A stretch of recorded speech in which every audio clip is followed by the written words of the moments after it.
Assalamu alaikum students. Today we will solve the exercise number 1.3. Before starting the exercise 1.3, let's discuss about the modulus of the complex number. यहाँ पे हम सबसे पहले modulus discuss करेंगे एक complex number का। जैसा कि आप लोग पिछली क्लासेस में पढ़ चुके हैं, coordinate system x axis, y axis, इसी तरह हमने पोलर कोऑर्डिनेट सिस्टम बनाना है जिसमें हॉरिजॉन्टल लाइन रियल लाइन को रिप्रेजेंट कर रही है और वर्टिकल लाइन इमेजिनरी पॉइंट्स को शो कर रही है। Now let any complex number, यहाँ पे मैंने z is equal to 4 + 5 iota let कर लिया। आप कोई भी नंबर को लेट कर सकते हैं। यहाँ पे आप देख सकते हैं हमारे पास रियल वैल्यू है 4 और इमेजिनरी टर्म है हमारे पास 5। तो रियल टर्म यहाँ पे हम 4 डिजिट पे ले लेंगे और इमेजिनरी टर्म हमारे पास क्या है 5, जो कि यहाँ पे बनता है 1 2 3 4 5 4 पॉइंट्स। हमने जाना कहाँ तक है 5 तक, तो हमारा पॉइंट तकरीबन अप्रोक्सीमेटली यहाँ पे बन रहा है। जब इसको हम ओरिजिन से मैच करेंगे, this is the distance of that point from the origin. That point कौन सा था हमारे पास, इमेजिनरी पॉइंट और real point 4 + 5 iota. So modulus of a complex number is the distance of that point from the origin। इसको formula में किस तरह हम लिखेंगे, रियल टर्म में हमारे पास उसका स्क्वायर प्लस जो इमेजिनरी टर्म है उसका स्क्वायर। यहाँ पे क्या आएगा 4 स्क्वायर + 5 स्क्वायर। अगर यहाँ पे हम एक जनरल फार्मूला बनाएं मॉडुलस निकालने का, तो हमारे पास होगा z modulus is equal to square root real value square plus imaginary value square. यहाँ पे मॉडुलस को रिप्रेजेंट करने के लिए हम स्ट्रेट लाइंस का इस्तेमाल करेंगे और इस फॉर्मूले को इस्तेमाल करते हुए हम इस पूरी एक्सरसाइज को सॉल्व करेंगे। The first question of this exercise is find the modulus of the complex number and the first part is 4 + 3 iota. First of all let z is equal to 4 + 3 iota. Modulus को represent करने के लिए हम क्या लेंगे, इसके गेट straight lines और फॉर्मूला क्या लगेगा, जो हमारे पास रियल वैल्यू है उसका स्क्वायर प्लस बीच में सेंटर में प्लस ही आएगा और आयोटा के साथ वाली टर्म इमेजिनरी टर्म है उसका square. Square root 4 4s are 16, 3 3s are 9, 16 + 9 gives us 25। Calculator पे या वैसे ही आपको याद हो ही गया होगा 25 का जो स्क्वायर रूट है वो किसके इक्वल होता है, 5 is the answer of this question. The second part is -5 - 4 iota. Again let z is equal to -5 - 4 iota. इसका अब हम मॉडुलस लेने लगे हैं। Square root simple term real term है उसका स्क्वायर। इस टाइम हमारे पास रियल टर्म में -5 है, बीच में हम प्लस ही लगाएंगे और इमेजिनरी टर्म क्या है आयोटा के साथ -4 -4 स्क्वायर। किसी भी नेगेटिव वैल्यू का अगर हम जब स्क्वायर रूट लेते हैं तो हमारे पास आंसर हमेशा पॉजिटिव आता है। तो -5 square gives us 25, 4 square gives us 16, 25 + 16 41। ये मज़ीद आगे सिंप्लीफाई नहीं हो सकता, तो 41 स्क्वायर रूट ही इसका आंसर होगा। The third part is 3/5 - 4/5 iota. Same let z is equal to 3/5 - 4/5 iota.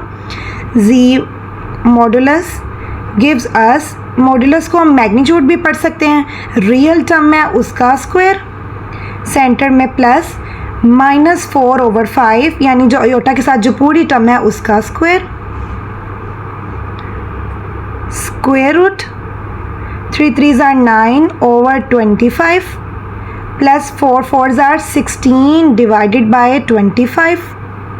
हमारे पास अगर डिनोमिनेटर सेम है तो हम ऊपर वाली टर्म्स को as it is just add करते हैं, इनका एलसीएम लेने की ज़रूरत नहीं है। 9 + 16 25/25 आपस में ये कैंसिल आउट हो जाएंगे। स्क्वायर रूट 1 और 1 का स्क्वायर रूट भी हमारे पास क्या रिजल्ट आएगा, 1 ही। तो 1 is the answer of this question.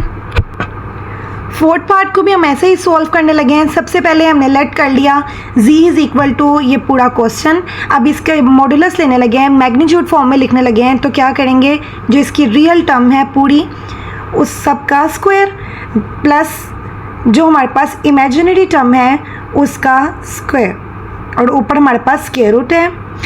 ये स्क्वायर से ये कैंसिल हो जाएगा और ये स्क्वायर जब नेगेटिव से मल्टीप्लाई होगा तो हमारे पास क्या होगा, पॉजिटिव रिजल्ट आएगा। किसी भी नेगेटिव वैल्यू का जब हम स्क्वायर लेते हैं हमारे पास आंसर पॉजिटिव ही आता है। तो आंसर इसका क्या आएगा, जस्ट 2 प्लस ये इससे कैंसिल होगा लेकिन नेगेटिव हमारे पास ख़त्म हो जाएगा 3, 2 + 3 square root 5 is the answer of this question. The question number 2 is if z1 is equal to 2 + 7 iota and z2 is equal to 4 - 3 iota, then verify that z1 + z2 bar is equal to z1 bar plus z2 bar। यहाँ पे हमारे पास बार है वो किस चीज़ को show कर रही है कि हमारे पास जो अयोटा वाली टर्म आएगी आंसर में उसको हमने इन्वर्ट कर देना है, उसके साइन को चेंज कर देना है। सबसे पहले इसका हम थोड़ा सा कंसेप्ट ले लेते हैं। लेट हमारे पास z की वैल्यू हमारे पास क्या है, 2 + 7 अयोटा, और z बार का यहाँ पे हमारे पास क्या मतलब होगा कि 2 + 7 अयोटा के ऊपर सबसे पहले हम बार लेंगे और उस बार की वजह से जो अयोटा वाला साइन होगा वो हमारे पास इन्वर्ट हो जाएगा, नेगेटिव आ जाएगा। यानी अगर पॉजिटिव है तो नेगेटिव, और अगर यहाँ पे नेगेटिव होगा तो हमारे पास चेंज होकर आ जाएगा पॉजिटिव रिजल्ट। अब हम इस क्वेश्चन को सॉल्व करते हैं। सबसे पहले हम लेफ्ट हैंड साइड टेक कर लेते हैं। Left hand side is equal to z1 + z2 bar, z1 + z2 bar is equal to हमारे पास पूरी बार है, उसके नीचे हम z1 की वैल्यू लिखते हैं प्लस z2 की। z1 की वैल्यू हमारे पास है 2 + 7 अयोटा, 2 + 7 अयोटा प्लस z2 की हमारे पास वैल्यू क्या है, 4 - 3 iota.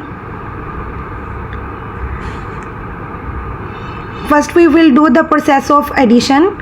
2 + 7 iota plus 4 - 3 iota, 2 + 4 6 + 7 iota - 3 iota gives us 4 iota. बार की वजह से ये जो हमारे पास अयोटा वाला साइन है वो चेंज हो जाएगा, पॉजिटिव है तो हम इसको क्या लिख सकते हैं, नेगेटिव 6 - 4 अयोटा। ये हमारे पास लेफ्ट हैंड साइड का आंसर आ गया। इसको हम इक्वेशन नंबर 1 नाम दे देते हैं। Now take right hand side, right hand side, और राइट हैंड साइड हमारे पास क्या थी, z1 bar plus z2 bar, z1 bar plus z2 bar is equal to z1 की वैल्यू हमारे पास थी 2 + 7 अयोटा, और इस चीज़ के ऊपर क्या है, इस पूरी टर्म के ऊपर बार, प्लस z2 की हमारे पास वैल्यू क्या थी, 4 - 3 अयोटा, और इसके ऊपर भी हमारे पास बार है। बार की वजह से हम इसका साइन चेंज कर देते हैं, 2 - 7 अयोटा, सिर्फ अयोटा वाली टर्म का साइन चेंज होगा, बीच में plus as it is as आ जाएगा 4, और बार की वजह से अयोटा के साथ वाला साइन चेंज हो जाएगा, -3 है तो +3 iota. 2 + 4 6 - 7 + 3 gives us -4 iota. Equation number 2. You can see from equation number 1 and 2 left hand side is equal to right hand side. So we can write it as from 1 and 2 left hand side is equal to right hand side. Same question number 2, z1 z2 bar is equal to z1 bar z2 bar. Bar means conjugate हमने इसका लेना है, यानी and पे जो हमारा result आएगा, हमने जब बार को ये कॉन्जुगेट के साइन को जब हम ख़त्म करेंगे तो अयोटा के साथ वाला साइन चेंज हो जाएगा। Same we will do this question as the previous one, but here we do the process of multiplication instead of addition. Left hand side z1 + z2, ऊपर बार है, कॉन्जुगेट का साइन है, values put करने के बाद हम इन दोनों को मल्टीप्लाई पहले करवाएंगे। मल्टीप्लाई करवाने के बाद जो हमारे पास फाइनल रिजल्ट होगा, हमने वहाँ पे अयोटा वाले साइन को, अयोटा की टर्म के साथ जो भी साइन होगा हम उसको इन्वर्ट कर देंगे, और हमने यहाँ पे इक्वेशन नंबर 1 इसको नाम दे दिया। Same we do the right hand side z1 bar z2 bar दोनों की वैल्यूज़ पुट की। वैल्यू पुट करने के बाद ही हमने साथ में ये कॉन्जुगेट के साइन को ख़त्म कर दिया, +7 अयोटा से -7 अयोटा और -3 अयोटा की जगह +3 अयोटा। बाद में मल्टीप्लाई करने के बाद हमारे पास इक्वेशन नंबर 2 और इक्वेशन नंबर 1 हमारे पास सेम है, तो हम इनको ऐसे लिख सकते हैं from 1 and 2 left hand side is equal to right hand side. The question number 3 is z1 divided by z2 into हमारे पास जो पूरी टर्म है उसका हमने ऊपर बार लेना है, कॉन्जुगेट लेना है, is equal to z1 bar divided by z2 bar. First of all we will take the left hand side, left hand side is equal to z1 over z2 bar. सबसे पहले हम z1 ओवर z2 को ले लेते हैं। z1 की हमारे पास value क्या थी, 2 + 7 अयोटा क्वेश्चन में प्रोवाइडेड है, और z2 की वैल्यू हमारे पास थी 4 - 3 अयोटा। डिवाइड में अगर अयोटा वाली टर्म आ जाए, हम पिछली एक्सरसाइज में पढ़ चुके हैं कि हम इसको सबसे पहले रैशनलाइज करेंगे। रैशनलाइज करने का क्या तरीका है कि डिवाइड में जो हमारे पास अयोटा वाली टर्म है उसको इन्वर्ट करके उसके साइन को, मतलब उसके कॉन्जुगेट से हम मल्टीप्लाई भी करवाएंगे और डिवाइड भी। इस टाइम हमारे पास डिवाइड में अयोटा के साथ नेगेटिव का साइन है, उसी के ऑपोजिट साइन के साथ हमने मल्टीप्लाई भी करवाया और डिवाइड भी। ऊपर वाली टर्म ऊपर से मल्टीप्लाई होगी, 2 + 7 iota multiply 4 + 3 iota, 4 - 3 iota multiply 4 + 3 aorta,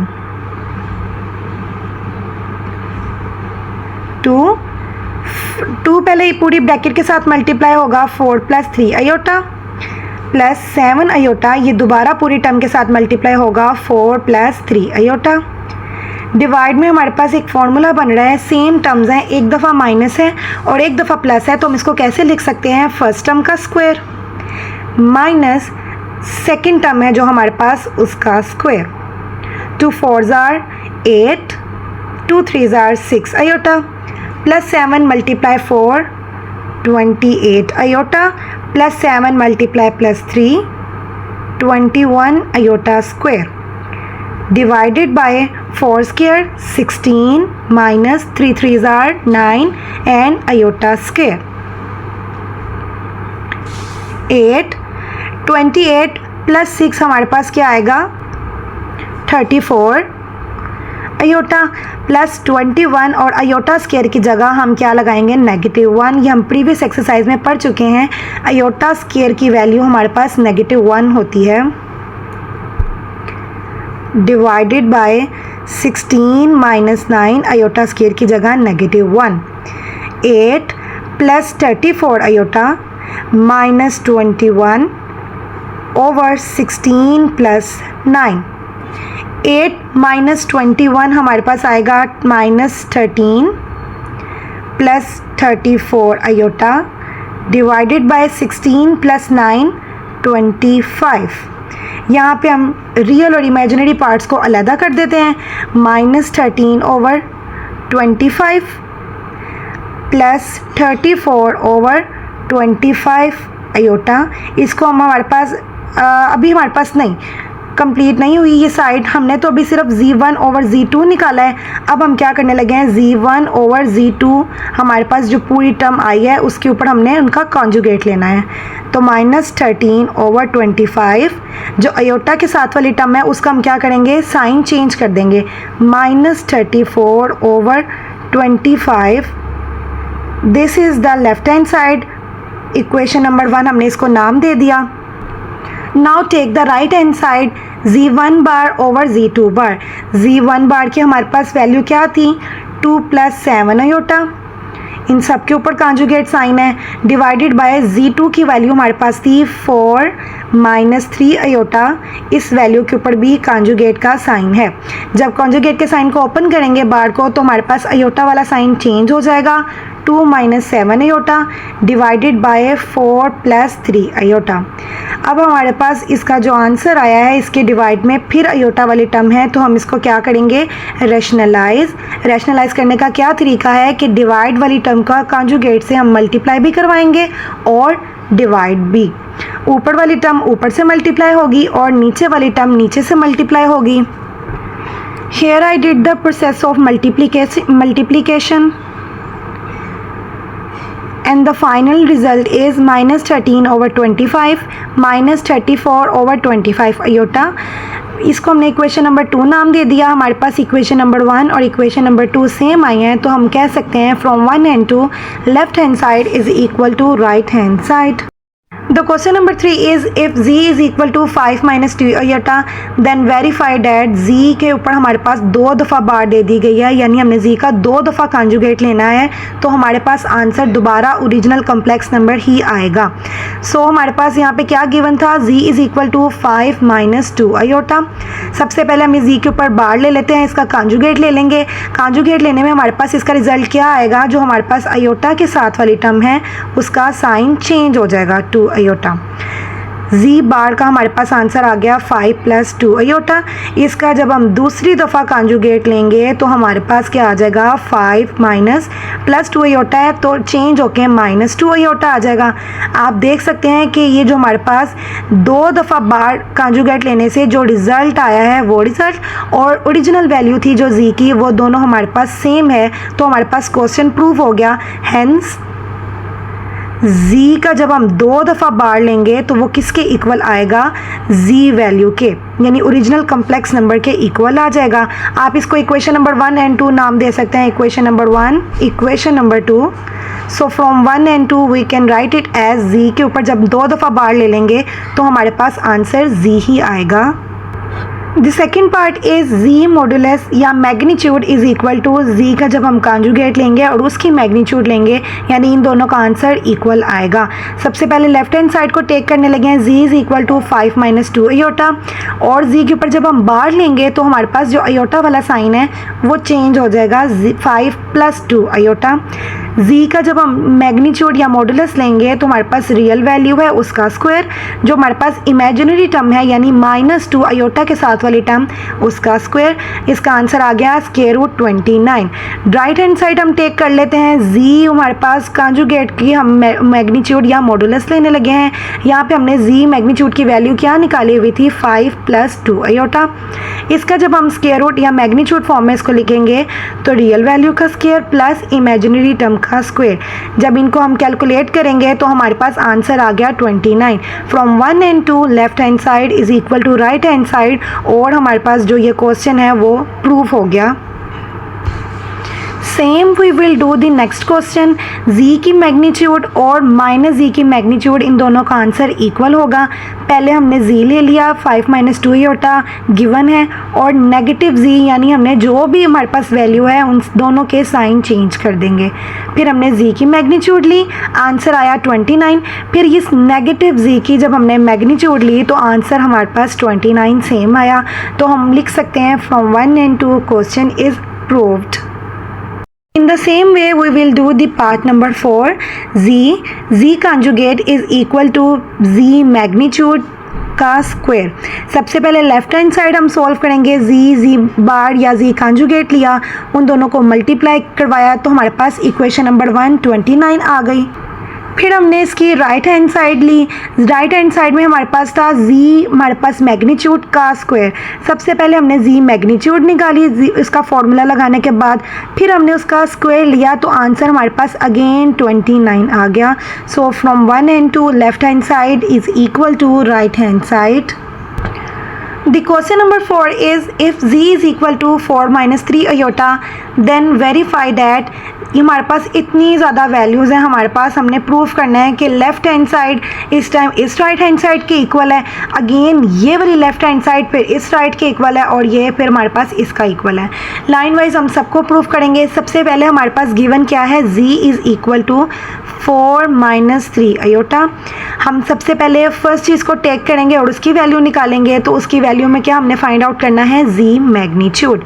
z magnitude is equal to, magnitude का फॉर्मूला हमारे पास क्या होता है, हमारे पास जो रियल वैल्यू है उसका स्क्वायर प्लस जो हमारे पास इमेजिनरी टर्म है यानी इस टाइम हमारे पास -3 है उसका square. 4 square gives us 16 plus 3 3s are 9. 16 plus 9 gives us 25 और स्क्वायर रूट 25 हमारे पास क्या आएगा 5। इसको हम नाम दे देते हैं इक्वेशन नंबर 1। नाउ अब हम सेकेंड टर्म टेक कर लेंगे माइनस जी मैग्नीट्यूड। जी हमारे पास क्या था 4 माइनस 3 अयोटा। तो हमारे पास नेगेटिव जी की वैल्यू क्या आएगी, यानी इस पूरी टर्म से पहले हम नेगेटिव लगा लेंगे और नेगेटिव साइन को खोलने के बाद हमारे पास दोनों के साइन पीछे नेगेटिव और ब्रैकेट जब खोलते हैं तो सारे साइन अंदर वाले चेंज हो जाते हैं। तो +4 -4 हो जाएगा और -3 अयोटा +3 अयोटा हो जाएगा। जी नेगेटिव जी की हमने क्या लेना था मैग्नीट्यूड। नेगेटिव जी मैग्नीट्यूड यानी जो हमारे पास आंसर आया है उसकी मैग्नीट्यूड लेने लगे हैं, रियल वैल्यू है उसका स्क्वायर प्लस जो इमेजिनरी टर्म है उसका स्क्वायर। -4 किसी भी नेगेटिव वैल्यू की वैल्यू अगर ऊपर स्क्वायर होगा तो मैं आपको पहले बता चुकी हूँ कि नेगेटिव वैल्यू का जो स्क्वायर होता है तो हमेशा हमारे पास पॉजिटिव रिजल्ट आता है। तो -4 का जब हम स्क्वायर लेंगे तो हमारे पास क्या आएगा +16। 3 स्क्वायर गिव्स अस 9।